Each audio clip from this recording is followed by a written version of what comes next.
JNR TV की स्वागतम मुद्गा headlines Shyama Prasad Mukherjee बलिदान दिवस संदर्भంగా నివాళులర్పించిన కేంద్ర మంత్రి జి కిషన్ రెడ్డి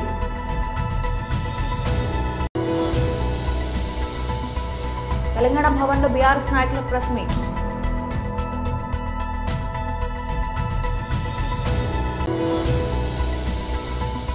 ముఖ్యమంత్రి రేవంత్ రెడ్డి స్థానిక ఎమ్మెల్యే మల్రెడ్డి రంగారెడ్డి దిష్టిబొమ్మ దగ్ధం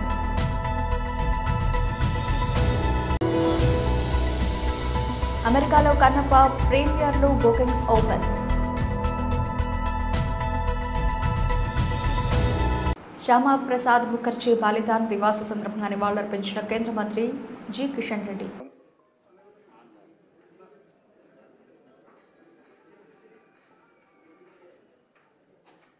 భారతీయ జనతా పార్టీ ఆధ్వర్యంలో గత అనేక సంవత్సరాలుగా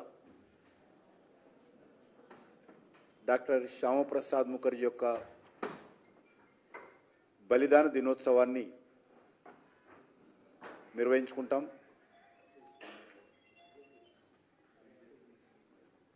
భారతీయ జనతా పార్టీ కంటే ముందు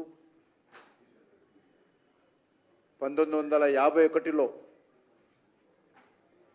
భారతీయ జనసంఘ్ స్థాపించుకోవడం జరిగింది.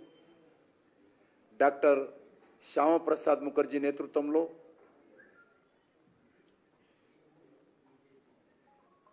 వ్యవస్థాపక అధ్యక్షులుగా భారతీయ జనసంఘ్ను ప్రారంభించుకోవడం జరిగింది. మనకందరికీ తెలుసు, స్వాతంత్రం వచ్చిన తర్వాత నాటి ప్రధానమంత్రిగా వ్యవహరించినటువంటి జవహర్లాల్ నెహ్రూ గారు పూర్తిగా ఆ రోజు జమ్మూ కాశ్మీర్ విషయంలో కానీ లేక ఆర్టికల్ 370 విషయంలో కానీ మరి ఏ రకంగా దూరదృష్టి లేకుండా తాత్కాలికమైనటువంటి ప్రయోజనాల కోసం ఆయన రోజు దేశాన్ని తాకట్టు పెట్టడం జరిగింది. ముఖ్యంగా పాకిస్తాన్కు కాశ్మీర్లోని కొంత భాగాన్ని అప్పగించడం జరిగింది. ఆ రోజు తొలి ప్రభుత్వంలో మంత్రిగా పనిచేసినటువంటి డాక్టర్ శ్యామప్రసాద్ ముఖర్జీ గారు నెహ్రూ మంత్రివర్గం నుంచి రాజీనామా చేసి భారతీయ జనసంఘ్ను స్థాపించి ఆ రోజు కాశ్మీర్ పరిరక్షణ కోసం ఉద్యమాన్ని చేపట్టడం జరిగింది. ఏ రకమైనటువంటి పరిస్థితి ఉందంటే దేశమంతా 3 రంగుల జెండా ఉంటే, త్రివర్ణ పతాకం ఉంటే, కాశ్మీర్కు ప్రత్యేకంగా మరొక జెండా ఉండేది. దేశానికి ప్రధానమంత్రి ఉంటే జమ్మూ కాశ్మీర్ కూడా మరొక ప్రధానమంత్రి పేరుతో మరొక పదవి ఉండేది. దేశమంతా డాక్టర్ బాబాసాహెబ్ అంబేద్కర్ రాజ్యాంగాన్ని అమలు చేయాలనుకుంటే మరి కాశ్మీర్కు స్వయం ప్రతిపత్తి 370 ఆర్టికల్ ద్వారా ప్రత్యేకమైనటువంటి హక్కులు అధికారాలు కల్పించడం జరిగింది. తెలంగాణ భవన్లో బీఆర్ఎస్ నాయకులు ప్రెస్ మీట్ నిర్వహించారు. ఎక్కువ శాతం కూడా గోదావరి ప్రవహించే ప్రాంతం. ఆ గోదావరి నీళ్ళతోటే ఎక్కువ పంటలు తీసిన ప్రాంతం మా కరీంనగర్. మిడ్ మానేరు కానీ, ఎల్ఎండి కానివ్వండి, అప్పర్ మానేరు కానివ్వండి, ఈ ప్రాంతం మొత్తం కూడా కాళేశ్వరం జలాలతోటి సస్యశ్యామలమైంది. ఇది అందరికీ తెలిసిందే. కానీ బండి సంజయ్ ఒక కేంద్ర మంత్రి అయి ఉండి మరి అతనికి కేంద్రం నుంచి సమాచారం సక్క లేకనా, లేకుంటే తనకు అవగాహన సక్క లేకనా, ఒక తప్పుడు ఆరోపణతో ప్రజలకు తప్పుడు సంకేతం పంపే ప్రయత్నం చేస్తున్నారు. కాబట్టి తనకు కావాల్సుకొని చెప్తుండా, లేకుంటే తనకు అవగాహన లేకని, ఇన్ఫర్మేషన్ లేక చెప్తుండా, కానీ ఈ డాక్యుమెంటరీ ఎవిడెన్స్ కూడా తప్పు పట్టే ప్రయత్నం చేస్తున్నారు. కాబట్టి తన ఊకే మాట్లాడుతూ ఉంటే ప్రజల్లో కూడా తప్పుడు సంకేతం పోయే ప్రయత్నం ఉన్నది. ఇది ఏదో పొలిటికల్ పార్టీకి సంబంధించిన ఇష్యూ అని అనుకోవద్దు, కానీ రాష్ట్ర భవిష్యత్తు సంబంధించిన ఇష్యూ కాబట్టి, రాష్ట్ర ప్రయోజనాలు దెబ్బతినే ఇష్యూ కాబట్టి, ముఖ్యంగా మా కరీంనగర్ జిల్లా ప్రాంతం యొక్క రైతులకు సంబంధించిన ఇష్యూ కాబట్టి, గోదావరి జలాలు పోయి కాబట్టి ఇది యొక్క తప్పుడు సమాచారంతో ప్రజలకు తప్పుడు సంకేతాలు పోయే అవకాశం ఉంది. కాబట్టి ఇది రెక్టిఫై చేసే బాధ్యత ఒక మాజీ మంత్రిగా ప్రధాన ప్రతిపక్ష పార్టీగా మీకు చెప్పే బాధ్యత ఉంది మీ ద్వారా ప్రజలకు. మాకు నిన్నటి నుంచి ఒక అనుమానం వస్తుంది, మరి రాష్ట్రంలో పరిపాలించే కాంగ్రెస్ ప్రభుత్వమా లేకుంటే ఎన్డీఏ భాగస్వామ్యమా?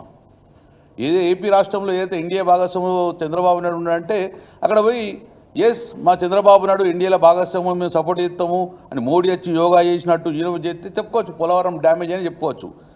మరి ఇక్కడ రేవంత్ రెడ్డి ప్రభుత్వం నడుతుంటే ఎవరిని కాపాడుతందుకోసము ఈ బండి సంజయ్ ఇలా మాట్లాడుతూ, దాంతోపాటు ఈ బీజేపీ నాయకులందరంగా ఎవరిని కాపాడుతున్నారు? ఇంకా కూడా వాళ్ళకి భ్రమ ఉంది. మా ముఖ్యమంత్రి కేసీఆర్ అనుకుంటారు ఏంది? పొద్దున్నైతే ప్రభుత్వాన్ని విమర్శించాలంటే మా కేసీఆర్ విమర్శిస్తున్నారు. ప్రభుత్వం ఈరోజు మారిపోయింది, కాంగ్రెస్ ప్రభుత్వం సోయి కూడా లేకుండా పోయింది. ఎగ్జాంపుల్ దయచేసి నిన్న బండి సంజయ్ కొన్ని మాటలు మాట్లాడినారు, దానికి పాయింట్ టు పాయింట్ మీకు క్లారిఫికేషన్ మీ ద్వారా ప్రజలకు ఇవ్వాలనే ఉద్దేశంతో నేను చెప్పడం జరిగింది. నిన్న ఒకటి సిడబ్ల్యూసి లెటర్ను పబ్లిక్ కరీంనగర్లో ప్రెస్కు రిలీజ్ చేశాడు. అందులో ఏమన్నాడు? తొమ్మిడిహట్టి దగ్గర 165 టీఎంసీల నీటి లభ్యత ఉన్నది అని ఒక స్టేట్మెంట్ ఇచ్చిండు. ఎవరు? బండి సంజయ్ గారు అని ఒక ఇదే లెటరు దాన్ని సూచించడం జరిగింది. సిడబ్ల్యూసి పంపిన లెటరు. ఇదే లెటర్ను కూడా మళ్ళీ మీ ద్వారానే నేను ప్రజలకు చెప్తున్నా. ఏదైతే నిన్న మన బండి సంజయ్ సిడబ్ల్యూసి లెటర్ బహిర్గతం చేసిండ్రో అందులో అంశాలను క్రోడీకరించిండో అదే అంశాన్ని కూడా ఈరోజు మీకు చెప్పడం జరుగుతుంది. కానీ ఇక్కడ ప్రాబ్లం ఏంటంటే ఈయన మధ్య సగమే చదివి ప్రజలకు చెప్పిండు, ప్రెస్కు సగమే చెప్పిండు, మొత్తం కంప్లీట్ కాలే. నిన్న బండి సంజయ్ చెప్పిన వార్డులో తమ్మిడిహెట్టి దగ్గర 165 టీఎంసీలు నీటి ఉన్నా కూడా అక్కడ దాన్ని ప్రాజెక్టు కట్టకుండా తీసుకుపోయి మేడిగడ్డ కట్టిరు. దానికి కారణం రంగారెడ్డి జిల్లా ఇబ్రహీంపట్నం మండలం ఎలిమినేడు గ్రామంలో రైతు భరోసా ఇవ్వాలంటూ బీఆర్ఎస్ ఆధ్వర్యంలో గ్రామ పంచాయతీ ముందు రైతుల నిరసన.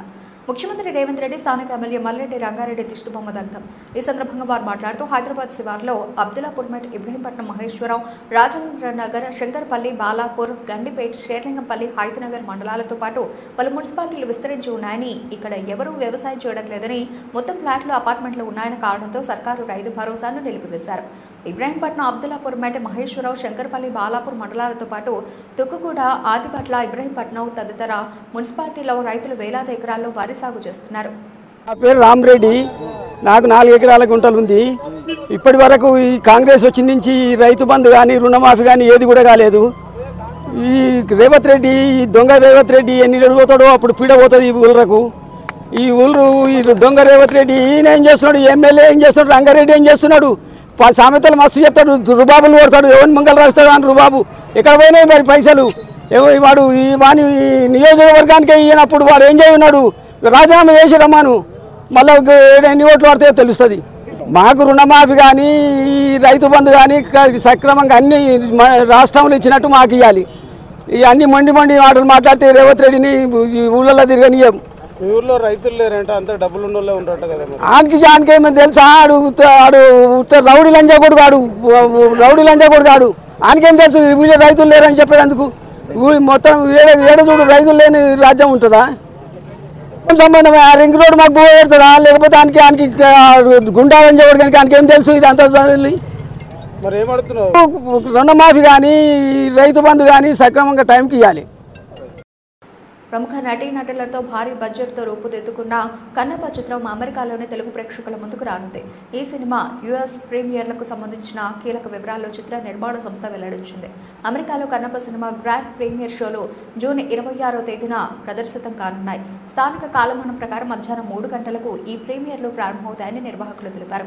ఈ ప్రతిష్టాత్మక చిత్రాన్ని అమెరికాలో వాసారా ఎంటర్టైన్మెంట్ సంస్థ విడుదల చేస్తోంది. The legend rises, the faith ignites, Witness the epic saga of devotion and courage. వీళ్ళు ఉదయిస్తున్నారు, విశ్వాసం ప్రజ్వలిల్లుతోంది, భక్తి మరియు ధైర్యంతో కూడిన ఈ వీరగాథను వీక్షించండి అనే క్యాప్షన్తో గ్రాండ్ ప్రీమియర్ షోల వివరాలను మేకర్స్ పంచుకున్నారు. సినిమా విడుదలకు సమయం దగ్గర పడుతూ ఉండడంతో ప్రీమియర్ షోల కోసం టికెట్ బుకింగ్స్ కూడా ఇప్పటికే ప్రారంభమైనట్లు చిత్ర యూనిట్ ప్రకటించింది. ప్రేక్షకులు తమ టికెట్లను ముందుగానే బుక్ చేసుకోవాల్సిందిగా సూచించారు. కన్నప్ప టైటిల్ పాత్ర చుట్టూ తిరిగే ఈ కథ పురాణాల్లోని భక్తి తత్పరతను, అసామాన్య ధైర్యాన్ని వెండితెరపై ఆవిష్కరించనుంది. తెలుగు సినీ చరిత్రలో ఇదొక గొప్ప దృశ్య కావ్యంగా నిలిచిపోతుందని చిత్ర బృందం ధీమా వ్యక్తం చేస్తోంది. గ్లోబల్ స్టార్ రామ్ చరణ్ కథానాయకుడిగా సంచలన దర్శకుడు బుచ్చిబాబు సానా దర్శకత్వంలో రూపుదిద్దుకుంటోన్న ప్రతిష్టాత్మక చిత్రం పెద్ది. ఈ సినిమా చిత్రీకరణ శరవేగంగా జరుగుతోంది. తాజాగా ఈ చిత్ర యూనిట్ ఓ కీలకమైన ఉత్కంఠభరితమైన నైట్ యాక్షన్ సీక్వెన్స్ ను విజయవంతంగా పూర్తి చేసినట్లు సమాచారం. ఈ యాక్షన్ ఘట్టాన్ని సహజమైన లైటింగ్ కి పేరు పొందిన సినిమాటోగ్రాఫర్ రత్నవేలు తన కెమెరాలో బంధించారు. ఈ నైట్ యాక్షన్ సీక్వెన్స్ ను గ్రేటీ విజువల్స్తో కూడిన అద్భుతమైన ఘట్టంగా చిత్రీకరించినట్లు ఆయన తెలిపారు. నటుడిగా రామ్ చరణ్ అంకిత భావాన్ని, నటనను ప్రశంసిస్తూ ఆయన సెట్లో నిప్పులు జరుగుతున్నారని రత్నవేలు పేర్కొన్నారు. కొద్ది రోజుల క్రితం ఈ సినిమా కోసం భారతీయ సినిమాలో మునుపెన్నడూ చూడని విధంగా ఒక భారీ ట్రైన్ యాక్షన్ సీక్వెన్స్ ను చిత్రీకరించిన విషయం తెలిసిందే. హైదరాబాద్ లో ప్రత్యేకంగా నిర్మించిన భారీ సెట్లో ఈ సన్నివేశాలను చిత్రీకరించారు. ఈ ట్రైన్ ఎపిసోడ్ కోసం ప్రఖ్యాత ప్రొడక్షన్ డిజైనర్ అవినాష్ కౌలా అత్యంత శ్రద్ధతో సెట్ ను రూపొందించారని, ఇది భారతీయ సినిమా యాక్షన్ ప్రమాణాలను మరో స్థాయికి తీసుకెడుతుందని చిత్ర వర్గాలు చెబుతున్నాయి. జూన్ 19 వరకు చిత్రీకరించిన ఈ సన్నివేశాలు రామ్ చరణ్ పలు సాహసోపేతమైన ప్రమాదకరమైన స్టంట్స్ చేశారని తెలిసింది. ఈ చిత్రంలోని యాక్షన్ సన్నివేశాలకు పుష్ప 2 ఫేమ్, అలాగే క్రికెట్ షాట్ తో పేరుగాంచిన నవకాంత్ మాస్టర్ కొరియోగ్రఫీ అందిస్తున్నారు. దర్శకుడు బుచ్చిబాబు సానా సృష్టిస్తోన్న ఈ భారీ చిత్రానికి ప్రపంచంలో రామ్ చరణ్ పూర్తిగా లీనమై పాత్రకు ప్రాణం పోయడానికి తన సాయశక్తిలో కృషి చేస్తున్నారని సమాచారం. ఇప్పటికే విడుదలైన టైటిల్ గ్లిమ్స్ జాతీయ స్థాయిలో విశేషమైన స్పందనను రాబట్టుకుంది. ఇది కేవలం క్రికెట్ లేదా స్పోర్ట్స్ డ్రామా మాత్రమే కాదని, కథాపరంగా అనేక అంశాలతో ప్రేక్షకులకు వెండితెరపై ఓ విందు భోజనంలా ఉంటుందని తెలుస్తోంది. వృద్ధి సినిమాస్ పతాకంపై వెంకట సతీష్ కిలారు ఈ చిత్రాన్ని భారీ బడ్జెట్తో నిర్మిస్తుండగా ప్రముఖ నిర్మాణ సంస్థలు మైత్రి మూవీ మేకర్స్, సుకుమార్ రైటింగ్స్ సమర్పిస్తున్నాయి. చిత్ర నిర్మాణ పనులు అనుకున్న షెడ్యూల్ ప్రకారమే సాగుతున్నాయి. ఈ సినిమాలో జాన్వీ కపూర్ కథానాయికగా నటిస్తూ ఉండగా శివరాజ్ కుమార్, జగపతి బాబు, దివ్యేందు శర్మ వంటి ప్రముఖ నటీనటులు కీలక పాత్రలు పోషిస్తున్నారు. ఆస్కార్ అవార్డు గ్రహీత ఏఆర్ రెహమాన్ ఈ చిత్రానికి సంగీతం అందిస్తూ ఉండగా జాతీయ అవార్డు గ్రహీత నవీన్ నూలి ఎడిటింగ్ బాధ్యతలు నిర్వహిస్తున్నారు. అవినాష్ కౌలా ప్రొడక్షన్ డిజైనర్ గా వ్యవహరిస్తున్నారు. ఈ చిత్రానికి 2026 మార్చి 27న రామ్ చరణ్ పుట్టినరోజు సందర్భంగా విడుదల చేయడానికి నిర్మాతలు సన్నాహాలు చేస్తున్నారు. నెల్లూరు వైఎస్ఆర్ కాంగ్రెస్ పార్టీ జిల్లా కార్యాలయంలో MLC YS Jaganmohan Reddy programme coordinator Dalaseela Raghuram, మాజీ మంత్రి అనిల్ కుమార్ యాదవ్ ఎమ్మెల్సీ మరియు నెల్లూరు సిటీ సమన్వయకర్త ప్రవతిరెడ్డి చంద్రశేఖర్ రెడ్డి ఎమ్మెల్సీ మరియు గూడూరు సమన్వయకర్త మేరుక మురళీధర, సోళూరుపేట సమన్వయకర్త కిలివెట్టి సంజీవయ్య పార్టీ ముఖ్య నాయకులతో కలిసి మీడియా సమావేశం నిర్వహించారు. జిల్లాలో జరుగుతున్న పరిణామాలు, మాజీ మంత్రివర్యులు గోవర్ధన్ అరెస్టు దగ్గర నుంచి ఈ జిల్లాలో ఎన్ని రకాలుగా ఇబ్బందులు గురి చేస్తూ ఉన్నారు. ఏదైతే జగన్మోహన్ రెడ్డి గారు గోవర్ధన్ రెడ్డిని పరామర్శించేదానికి రావాలనుకున్న ప్రతిసారల్లా కూడా ఒక దొంగ కేసు పెట్టడం, ఒక పీటీ వారెంట్ వేయటం, ఏదో రకంగా ఇంకా కేసులు కలుపుకుంటూ ఈ కేసు ఆ కేసు అని ఆఖరికి ఎంత దుర్మార్గంగా చంద్రబాబు నాయుడు గారిని ఏదో అన్నారని నెల్లూరులో ఉన్న వ్యక్తి పోయి మంగళగిరిలో ఒక కేసు పెట్టి దాని మీద కూడా ఒక సోషల్ మీడియా కేసు అని చెప్పి ఈ విధంగా ఎన్ని రకాలుగా ఒక అబద్ధపు కేసులు పెట్టి ఇబ్బందికి గురి చేస్తున్నారు. అందరూ కూడా చూస్తూ ఉన్నారు. ఈరోజు వాళ్ళు చేసే కార్యక్రమాల వల్ల వైఎస్ఆర్ కాంగ్రెస్ పార్టీ జగన్మోహన్ రెడ్డి గారి మీద కానీ, స్థానిక నాయకులు పెద్దలు గోవర్ధన్ రెడ్డి కానీ, ఇంకా ఏవే నాయకుల మీద కానీ ప్రజల్లో ఇంకా ప్రేమ గౌరవం పెరుగుతూ ఉంది. ప్రజల అండదండలు ఉన్నాయి. వైఎస్ఆర్ కాంగ్రెస్ పార్టీ కార్యకర్తల అండదండలు ఉన్నాయి. ఈరోజు వైఎస్ఆర్ కాంగ్రెస్ పార్టీ జిల్లాలో ఉన్న మొత్తం ఏకతాటి మీదకి రావడం జరుగుతుంది. తప్పకుండా ఏదైతే 3వ తారీఖున జగన్మోహన్ రెడ్డి గారు గోవర్ధన్ అన్నని కలవటం జరుగుతూ ఉంది. వాళ్ళు ఎన్ని ఒకవేళ ఏదో పీటీ వారెంటేసో ఏ రకంగా గోవర్ధన్ రెడ్డిని అక్కడ లేకుండా చేయాలనుకున్నా కూడా తప్పకుండా రోజు జగన్మోహన్ రెడ్డి గారు రావడం జరుగుతోంది. ఈరోజు జిల్లాలో వైఎస్ఆర్ కాంగ్రెస్ పార్టీకి జగన్మోహన్ రెడ్డి గారి మీద అభిమానం ఎంత ఉంటుందో, గోవర్ధన్ రెడ్డి గారిది ఎంత అక్రమ అరెస్ట్ అనే దానికి ఆ రోజు రాబోయే జనస్పందన కానీ అన్నీ కూడా చూడబోతా ఉన్నారని చెప్పి తెలియజేసుకుంటూ తప్పకుండా రానున్న రోజుల్లో వైఎస్ఆర్ కాంగ్రెస్ పార్టీ తప్పకుండా జగన్మోహన్ రెడ్డి గారు ముఖ్యమంత్రి అవటం తథ్యం. తప్పకుండా ఎవరైతే దీనికి బాధ్యులు ఉన్నారో వాళ్ళందరూ కూడా మూల్యం చెల్లించుకోవటం తప్పదని చెప్పి తెలియజేస్తాం. బులెటిన్ ముగించే ముందు హెడ్లైన్స్ మరోసారి. శ్యామా ప్రసాద్ ముఖర్జీ బలిదాన్ దివాస్ సందర్భంగా నివాళులర్పించిన కేంద్ర మంత్రి జి కిషన్ రెడ్డి.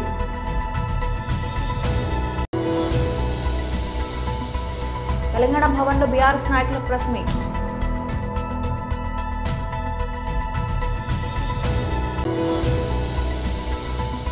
ముఖ్యమంత్రి రేవంత్ రెడ్డి స్థానిక ఎమ్మెల్యే మల్రెడ్డి రంగారెడ్డి దిష్టిబొమ్మ దగ్ధం.